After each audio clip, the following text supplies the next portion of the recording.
YouTube channel Shri Govind Guru राजकीय महाविद्यालय में आपका स्वागत एवं अभिनंदन है।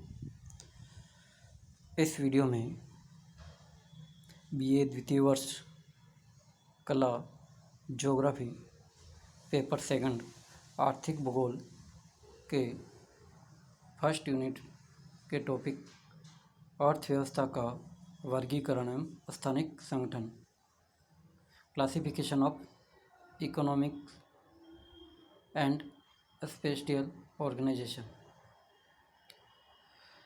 इस वीडियो में आप जो है पहले मैंने आपको पीडीएफ सेंड किया है। जहाँ तक मुझे अनुमान है आपने अपने नोटबुक में इसको उतार लिया होगा, और नहीं भी उतारा है तो अब ज़रूर उतार ले, क्योंकि आप नहीं उतारोगे तो आपको निकट भविष्य में आपको बहुत ज़्यादा हानि होगी, क्योंकि आपको पढ़ने का इतना टाइम नहीं मिल पाएगा। इसलिए समय का सदुपयोग करते हुए भेजे गए पीडीएफ को आप देख करके आराम से इसको उतार ले और इसको समझने के प्रयास करें। अर्थव्यवस्था की संकल्पना। सबसे पहले अपन अर्थव्यवस्था का वर्गीकरण की बात करें तो सबसे पहले अपन क्या देखेंगे, अर्थव्यवस्था की संकल्पना यानी कॉन्सेप्ट ऑफ इकोनॉमी। यानी अर्थव्यवस्था के अंदर जो भी आर्थिक कार्य होते हैं वो कैसे होते हैं, यानी उसकी प्रणाली क्या है, उसके अर्थव्यवस्था यानी आर्थिक क्रियाकलाप किस प्रकार से होते हैं पूरी अर्थव्यवस्था में वो देखा जाएगा। यानी आर्थिक एवं अर्थव्यवस्था जो है क्या है, आर्थिक एवं अर्थ प्रणाली एवं आर्थिक संगठन शब्द कुछ एक ही अर्थों में प्रयुक्त होते हैं। क्या अर्थव्यवस्था यानी इकोनॉमी, आर्थिक एवं अर्थ प्रणाली एवं आर्थिक संगठन शब्द क्या है, एक ही अर्थों में प्रयुक्त होते हैं। किसी विशिष्ट वातावरण में मनुष्य किस प्रकार अपने यंत्रों, विधियों तथा क्रियाकलापों का प्रयोग तथा वहाँ के संसाधनों का उपभोग अपनी आवश्यकताओं की पूर्ति के लिए करते हैं, वह उनकी अर्थव्यवस्था या अर्थतंत्र कहलाता है। यानी इसमें आपको समझ में आ गया होगा, एक बार और रिपीट कर रहा हूँ मैं आपको। किसी विशिष्ट वातावरण में मनुष्य किस प्रकार अपने यंत्रों यानी जो भी उसके पास जो साधन हैं, यंत्रों, विधियों तथा क्रियाकलापों का प्रयोग तथा वहाँ के संसाधनों का उपभोग अपनी आवश्यकताओं की पूर्ति के लिए करते हैं, वह उनकी अर्थव्यवस्था या अर्थतंत्र कहलाता है। मनुष्य अपनी आधारभूत आवश्यकताओं भोजन, आवास एवं वस्त्र आदि के लिए मानवीय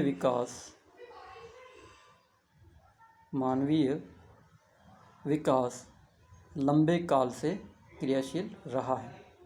मानव अपने ज्ञान, तकनीकी उपलब्धियों, विज्ञान और कल्पना शक्ति के बल पर भौतिक परिवेश से अर्थतंत्रीय भूदृश्य की रचना करता है। यानी जो भी अपना जो आवश्यकता होती है उस आवश्यकता के अनुसार क्या है, उसको क्या है, यानी मूलभूत जो आवश्यकता होती है आधारभूत, वो मनुष्य की क्या है, रोटी कपड़ा और मकान है। तो इसके लिए क्या है, वो कुछ प्रयास करता है उनकी आवश्यकता की पूर्ति के लिए। यानी मानवीय विकास लंबे काल से क्रियाशील रहा है। मानव अपने ज्ञान, तकनीकी उपलब्धियों, विज्ञान और कल्पना शक्ति के बल पर भौतिक परिवेश से अर्थतंत्रीय भूदृश्य की रचना करता है। मानव की अर्थव्यवस्था सम्मिलित एवं वातावरण के मिश्रित तत्वों जैसे, वातावरण में कौन कौन से तत्व आते हैं, मुख्य रूप से क्या है, जलवायु, मिट्टी, वनस्पति, जल संसाधन आदि पर निर्भर होती हैं। जिस प्रकार वातावरण में भिन्नता पाई जाती है, वैसे ही अर्थव्यवस्था में भी भिन्नता स्पष्ट रूप से दिखाई देती है। मैकार्डी एम लिंडबर्ग ने 1966 में अर्थव्यवस्था को इस प्रकार परिभाषित किया है। अर्थव्यवस्था क्या है, इसकी डेफिनेशन देखेंगे अपन। मैकार्डी एम लिंडबर्ग ने 1966 में किस प्रकार से परिभाषित किया है, तो अर्थव्यवस्था को सरल रूप में एक उत्पादन व्यवस्था से परिभाषित किया जा सकता है।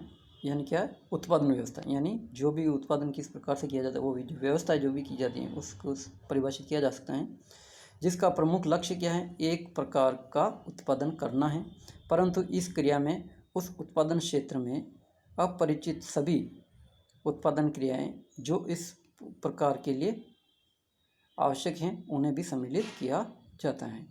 इस प्रकार अर्थव्यवस्था का स्वरूप बहुत व्यापक है। B.W.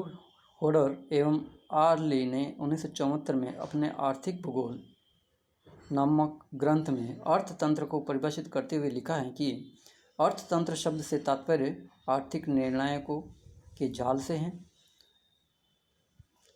The term economy reference to network of economic decision makers, अर्थात अर्थव्यवस्था में अनेक निर्णायक विभिन्न प्रकार के आर्थिक निर्णय करते हैं और उससे जो तंत्र विकसित होता है उसको अपन क्या कहते हैं, अर्थव्यवस्था या अर्थतंत्र कहलाते हैं।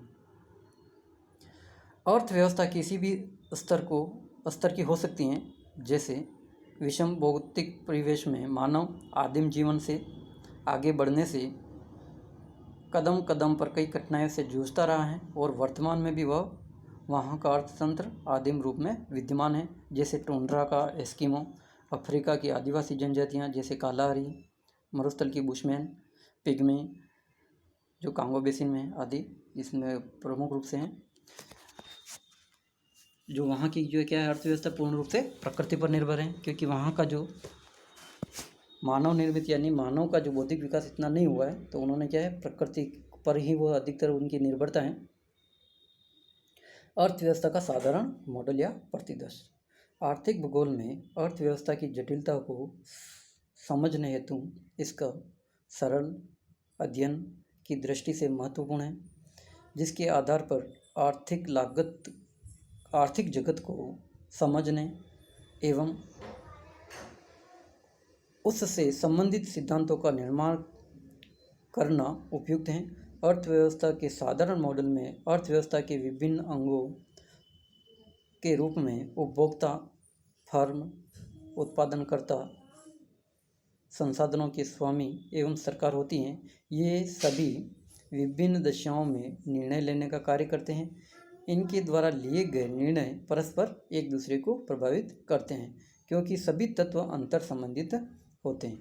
यानी जैसे अपन बात करें उपभोक्ता, यानी जिसको अपन कह सकते हैं किसी भी वस्तु या सेवा का जो भी उपयोगकर्ता जो होता है उसको क्या कहते हैं, उपभोक्ता कहते हैं। फर्म यानी जो भी उत्पादक जो इकाई होती है, व्यक्ति विशेष भी हो सकता है, बहुत बड़ी कंपनी भी हो सकती हैं, सामाजिक संगठन भी हो सकता है। उत्पादनकर्ता यानी जो उद्योगपति भी हो सकता है, एक व्यक्ति भी हो सकता है। संसाधनों के स्वामी एवं सरकार होती हैं। ये सभी क्या है, विभिन्न दिशाओं में निर्णय लेने का कार्य करते हैं। इसके द्वारा निर्णय परस्पर एक दूसरे को प्रभावित करते हैं। इस अंतर संबंध को दो वर्गों में विभक्त किया जा सकता है, आंतरिक संबद्धता और बाह्य संबद्धता। आंतरिक संबद्धता जैसे इसे पारस्परिक संबद्धता भी कहा जाता है। अर्थव्यवस्था के विभिन्न तत्वों या तत्वों के समूह उपभोक्ता व उत्पादकों के बीच यह पारस्परिक संबंध माल या सेवा के बाजार के रूप में व्यक्त होता है। यदि उपभोक्ता माल अथवा सेवा के लिए मांग उत्पन्न करता है तो उत्पादक इकाइयाँ इस मांग की पूर्ति हेतु माल का उत्पादन करती हैं। इस प्रकार उत्पादक व उपभोक्ता के बीच परस्पर संबंध स्थापित हो जाता है। सीधे अर्थों में अपन बात करें तो ऐसे हैं, यानी जैसे किसी भी वस्तु की मांग होगी तो कोई भी फर्म या इकाई उसको उत्पादन करने के लिए वो उत्पादन करने का प्रयास करेगी ताकि उसको उसका लाभ मिल सके, और मांग नहीं होगी तो कोई भी उत्पादन या उपभोक्ता की बिना मांग के कोई भी उद्योगपति या उत्पादक उसका उत्पादन नहीं करेगा, क्योंकि उसको हानि होगी, क्योंकि कोई खरीदार उसको नहीं मिलेगा। इस डायग्राम में आप इसको देख सकते हैं, यानी ये आपने पहले नोट्स में बनाया होगा, नहीं बनाया तो आप बना लें। जैसे इंडेक्स जो है इसमें आपको क्या क्या शो कर रखा है, E1 E2 EM1 EM2, ये क्या क्या है, E4, तो इसके बारे में आपको इसको देख लेना। यानी सूचना एवं धन प्रवाह किस प्रकार से होता है, तो वो आपको डैश डैश द्वारा दिखाया गया है एरो करके। और पदार्थ का प्रवाह किस प्रकार से होता है, तो वो लाइन, स्ट्रेट लाइन और एरो द्वारा जो दिखाया गया है वो है M1, यानी वस्तुएं एवं सेवाओं के लिए बाजार।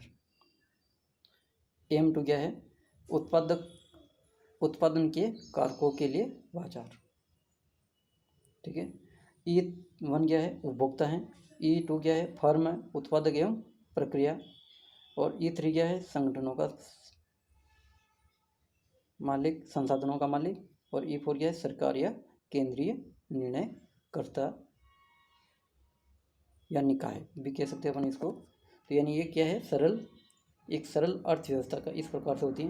तो यानी एक दूसरे से ये सभी एरो एक दूसरे की ओर इसमें किया गया। जैसे E2 क्या है, M1 की तरफ, यानी पदार्थ का प्रवाह हो रहा है, ये सूचना एवं धन प्रवाह भी हो रहा है, ठीक है, M2 से E2 की तो, और M1 से E2 की ओर।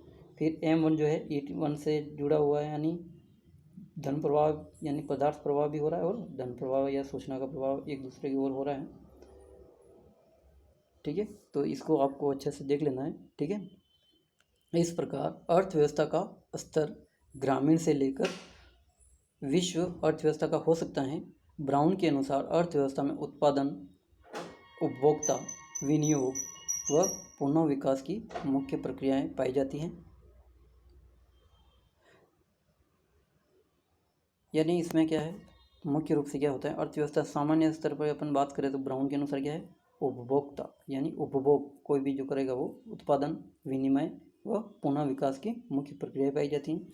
अतः एक अर्थव्यवस्था में एक उपभोक्ता संसाधनों का स्वामी एवं उपभोक्ता दोनों हो सकते हैं।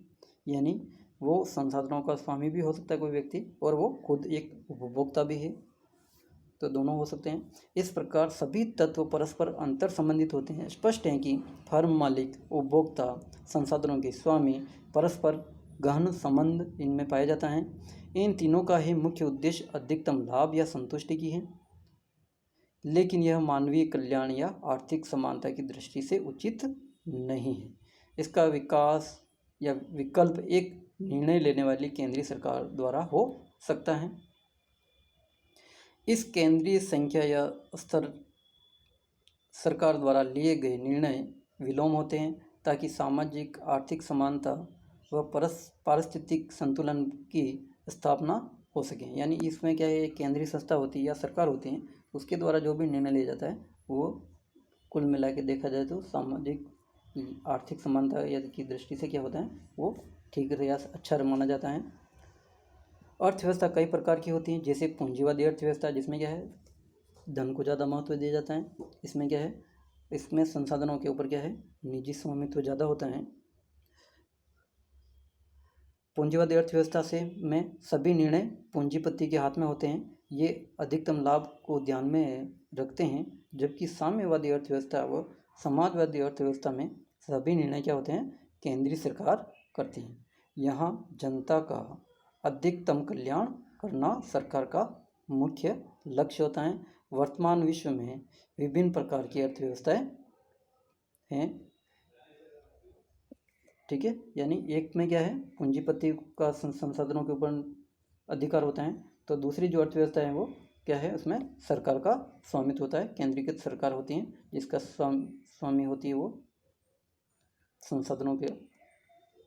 कहीं कहीं क्या होता है, इन दोनों अर्थव्यवस्था का मिश्रित रूप पाया जाता है, अर्थव्यवस्था पाई जाती है या मिश्रित रूप कह सकते हैं।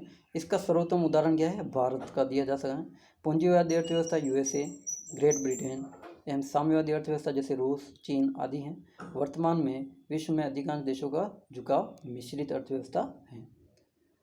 अर्थव्यवस्था के पर्यावरणीय या बाह्य संबद्धता अर्थव्यवस्था का अपना पृथक से कोई अस्तित्व नहीं है, यह भी पर्यावरण का हिस्सा है तथा अर्थतंत्र का पर्यावरण से अंतर संबंध है, क्योंकि अर्थतंत्र की गतिशीलता के लिए आवश्यक ऊर्जा की प्राप्ति पर्यावरण से ही होती है, जिससे अर्थव्यवस्था का अस्तित्व बना रहता है।